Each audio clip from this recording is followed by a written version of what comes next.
Just before we continue moving through the highlights of this game, we want to jump straight out to the Bernabeu because Guillaume Balaguer is with Toni Kroos. Let's listen in. Tony, this was a game in which you did the usual thing. You kept the ball for long periods and you had moments that took the game into your hands. Yeah, what's the question? Just want to see if you agree with me. Yeah, sure. A lot of things went good. The same we prepared them. Others not. I think there are some things we can improve. Several times we lost the ball a bit too early. Could have created some more chances. Was my feeling on the pitch. Could have played with one more at the end, a bit more fast to create a bit more. But okay, at the end the result is fine. Good advantage for next week. In the second half is where you're saying having the advantage of playing against 10. You perhaps were waiting again for one or two moments when you could have gone for the game a bit more aggressively, perhaps. Yeah, that's what I said. That's what I said before. If we maybe we could have pushed a bit more. But of course, there's always, the danger, to run into counter-attack. So you always have to take care of this. So at the end, I think it's a good result and was a good game. Maybe one or two goals were possible, but also Chelsea had 1-2 good chances first half. So we take the result, take this advantage, and hope to get it done next game. Real Madrid against Chelsea. Real Madrid dominating Chelsea in Madrid. They take that 2-goal lead now to Stamford Bridge. How did you feel that Chelsea acquitted themselves, Jamie? I mean, they were quite dangerous, I would say, in the first 10 or 15 minutes. They looked like they could cause big problems on the counter-attack. Had a couple of opportunities through Felix and Raheem Sterling. But it was always going to be a difficult ask. I don't think anyone felt Chelsea were going to go there and get a result. So the fact they found themselves down to 10 men for a large part of the game in the second half, come away with a 2-0 defeat, it could have been a lot worse. But I just think with the goal-scoring record and the lack of belief that they will get goals, I just don't see how they can come back from that first leg. But, as I said, considering where they are, it could have been a lot worse and the tie could have been completely out of sight when you think of some of the circumstances going into the game. So it gives them a glimmer of hope. You do wonder whether it could have been different had João Felix managed to make more of the opportunity that he had early in the game and kind of set the tone differently, Thierry? Moments. I always talk about it. When you play in the Champions League, you have to take your chances and make the other team makes mistakes if you cannot take advantage of what it is. Exactly what I always say here. They were lethal on the counter at the beginning, and here João Felix has the ball and only second touch cut across the defender straight away. Make him make a foul, or he has to let you go 1v1. It could have been a red. At the end of the day, you don't finish. Courtois saves it. But this is a chance that you have early against Real Madrid away. You have to take it. He didn't take it. I think he should have gone across. He could have cut back on his left foot there, but he's not confident at the moment, and they paid the price at the end. Why are they not confident though, Thierry? What's happening with the quality players that they have in the squad? They've had a new manager. Yeah, and you would like to think that João Felix would have had the composure in the box. Don't get me wrong, I've been in those situations. It is not easy. But what was easy for me is for you to have the awareness that you need to cut across. That's the first thing you learn as a centre forward. When you guys are chasing, and I know you're chasing, I cut across. Slow, a quick striker, whatever it is, because it will give you the advantage of having a 1v1 or a red card. Then after, when he goes on his right foot, he dummies one time, come back. But I've been in that situation. Although I would like to think that I was composed in the box. But when you're not scoring, you start to lose. Is it overthinking it a little bit? Yeah, you overthink it. Or I do believe that you always have time in the box, football time. When you're not scoring, it seems like that time is really fast. You don't have that pause anymore and you kind of lose it. You've been a coach, you've been a manager, one of the best strikers we've ever seen. You're in charge of that group of players. Can you change that? Could you change that in terms of these players we're talking about in terms of scoring goals? There's not a natural goal scorer in the team. Can you improve Felix to get goals? Sterling, Havertz, could you change that? It's tough. You're going to talk. He's going to have to come with goals. Goals helps. If they score, then you kind of feel like suddenly you shoot from everywhere and you're going to score. And you can't explain also why suddenly that guy out of nowhere, South scores from everywhere. But the job of a manager is to try to get in their brain, make them feel better and comfortable. But when you're not scoring, I don't care how much you're going to speak. As a striker, sometimes you start to doubt yourself. But the job of the coach is to try to bring you to this type of places. After, it's difficult to control a guy that is not scoring. You know, it's going to have to happen with goals, and he needs to be confident. You're going to speak. You have guys, they have guys that can help, you know, and talk and mentally and stuff like that. But at the moment, it's not working. And I had a guy, obviously, as you all know, Pep used to say when you arrive at Barcelona, he said, guys, my job is to bring you to the other side. I will give you the plan, the weaknesses of a team, the strong point of a team. My job is to bring you from this box, our box, to the next box. After I can't do that. They pay you the big box. You have to make the difference. Karim Benzema never fails to score, does he, Micah? We saw him put one in again for Real Madrid. I mean, Karim, what more can I say about him? I've gone from a non-believer to a big believer of Karim. I mean, I've always loved him. But I mean, it's just next level. You know, it's just the run. It was a great pass from Carvajal. Vinicius with a little touch there, but it's his anticipation. He's always there. We talk about his play where he's coming deep and, you know, making a difference with his link-up play, but it's his football intelligence what makes him so great. He's always there.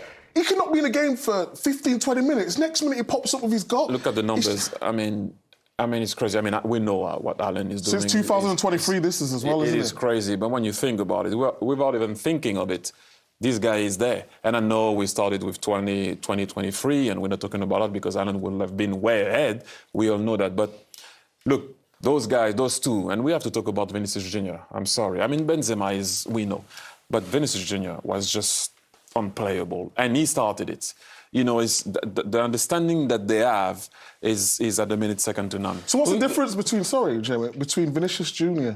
and Sterling? Why can't Sterling do what Vinicius Jr. is doing? Look, when I see Vinicius Jr. on the ball, I can see what they're doing, what he's doing. I can see it, I feel it. He's cooking. Sterling is like, you know, he has the ball. In the microwave. No, that's a bad one. I'm not putting it like that. You know, you have two types of players. You have the guy that will have, it's about instinct and trying to see what can come off what they're dribbling, and you have a guy that sees before and try to cook and see the path and does execute. So proactive and reactive. Yeah, you have different type of guys and the way they play. You know, Eden was instinct. From what he was doing, then he was trying to see. And then you have guys that can see the path and go. Like Vinicius, you can see that he's cooking. He's cooking the player you can see that he has an idea of what he wants to do. You know, so that's for me, I think, the difference. Speaking of Raheem Sterling, no, okay, we're going to look at Vinicius Jr. Yeah, it looks like the ball went out, but it doesn't matter. He didn't care. But what I like there, this is what I'm saying. I mean, the ball will go back, as we all know. Benzema is going to get the ball, and I think Modric is going to be very close. But hopefully we can go. If we could go back, I know I'm being a pain here, guys. But this is what I'm saying with Vinicius Jr. If we can go back to the beginning, please. He knows he's not at that moment, and we see Modric nearly scored. But he pushes the ball to pass Reece James. He knows at that moment he's going to lose that race. Look, hey, he knows that's the difference. He knows he's going to lose that race. Now, I'm going to lose it. Okay, I wait, I push again. Yeah. This is what I'm saying. He thinks about what he's doing. Body on you, makes you fall, makes you stumble. He pushes the ball again, he stops, he squares you. He pushes the ball again. That's the difference. He's a thinker. Hey, pushes you, boom, he goes.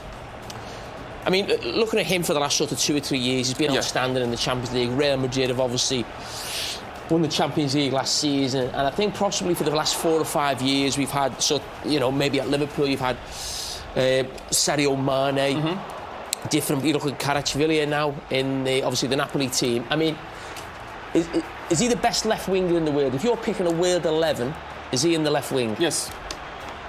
At the moment, yes. Yes, you have guys that are doing okay at Arsenal right now in the league. Martinelli is coming, but the last 2 years he's been solid. And you know why? Even I will give him him being ahead of others is where he's coming from. From an unwanted guy in a dressing room to a guy that gets kicked around, every time he plays a game, getting booed by the fans, abused with, again, another player. The guy delivers. They're trying to kick him. They wanted him out of the dressing room. He delivers. Now, he looks a tiny bit more like his team, although the captain, Benzema, would have a word to say about that, but the two of them are brilliant. After 5 minutes in this leg, if it had gone to 3-0, too far. Bridge too far. But at the end of the day, if they score early in that game, this game on still. Yeah. There'll be a feeling among these fans and those Real Madrid players as they trudge back into the dressing room that it should have been 3 or 4, not 2. Yeah, I think they'll be a little bit disappointed in the Real Madrid's dressing room. Yes, they're happy they've won the game, but I think tomorrow they'll wake up. We could have finished this game and punished this team. They were there for the taking. I agree with the lads. I think Chelsea dug in the second half, but I think they were let off a little bit at times by maybe a bit of lacklustre finishing.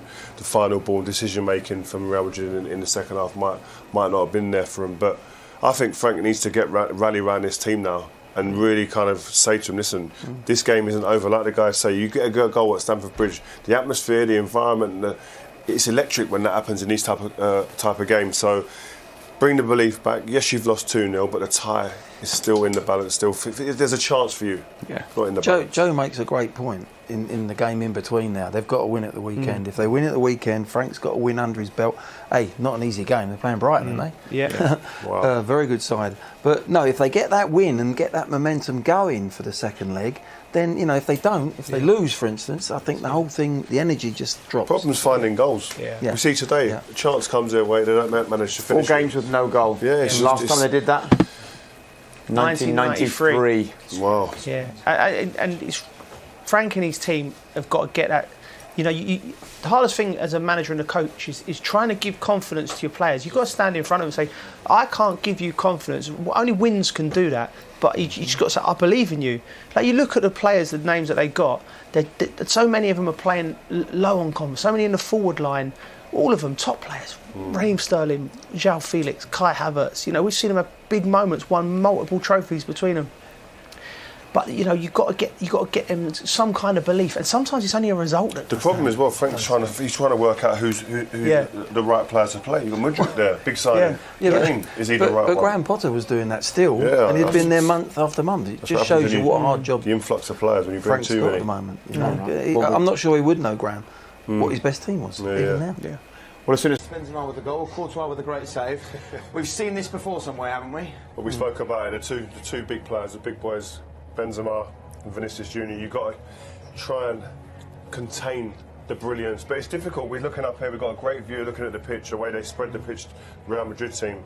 But these two guys, when they get opportunities, it's a great goal. You have to say that first and foremost. And you look at it, you think, Chelsea, can they do better? We'll look at it in a little more detail. But look, just admiration for the goal. They win the ball high up the pitch and say, right, we're going to pen you back, get the ball out the other side. This is a fabulous ball from Carvajal.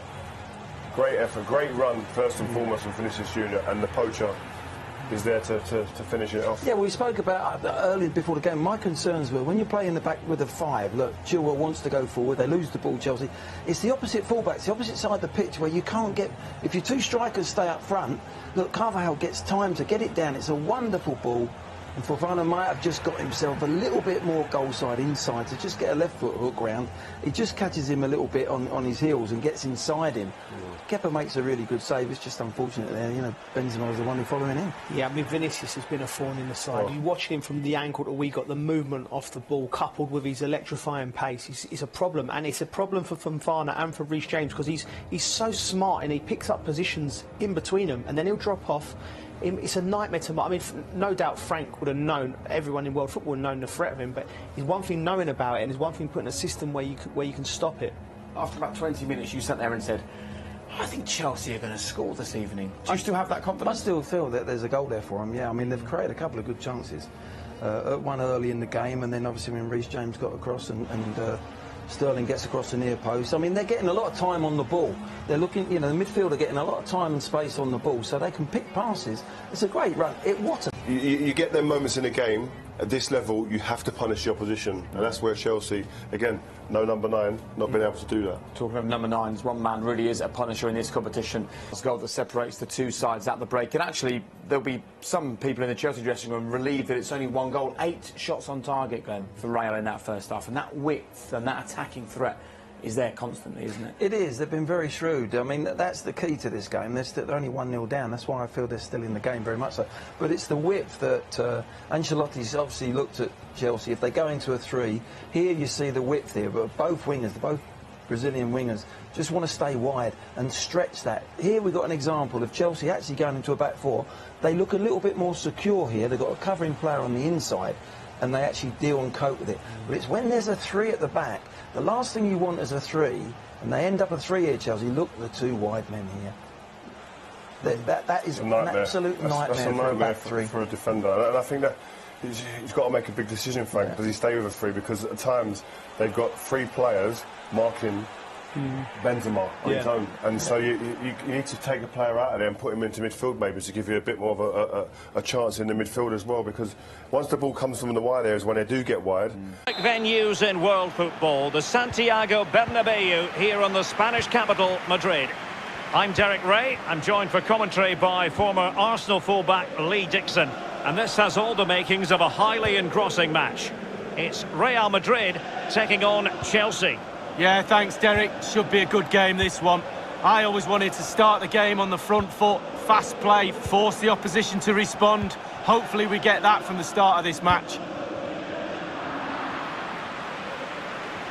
And the starting players for Real Madrid. Thibaut Courtois begins in goal. Sergio Ramos plays with Rafael Varane at the back. Luka Modric plays with Casemiro in the centre of the pitch. And leading the line today is, well, it could be on for him here.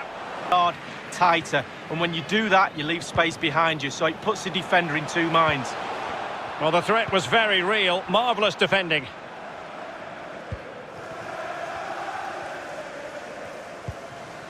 N'Golo Kanté. Reece James. Well, Lee, interested to get your opinion in the potential approach of the visitors today. Well, I suppose you can't blame them for travelling away and adopting a defend what we have mentality.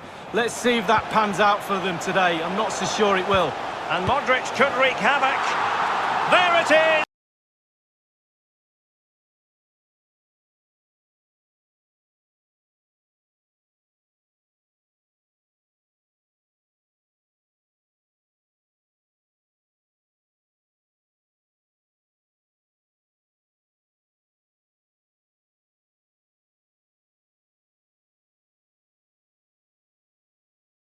Well, all the hard work has paid off, but the manager knows a lot more has to be done to secure this game. So Chelsea get the game restarted. How will they respond to that goal? The Chelsea move still flowing. Advantage to them. Kanté.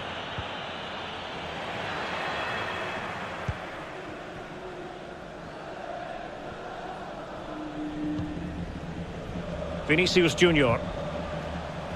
Clear foul, but a Real Madrid advantage. Attacking possibilities for... And he's broken free! Modric! And another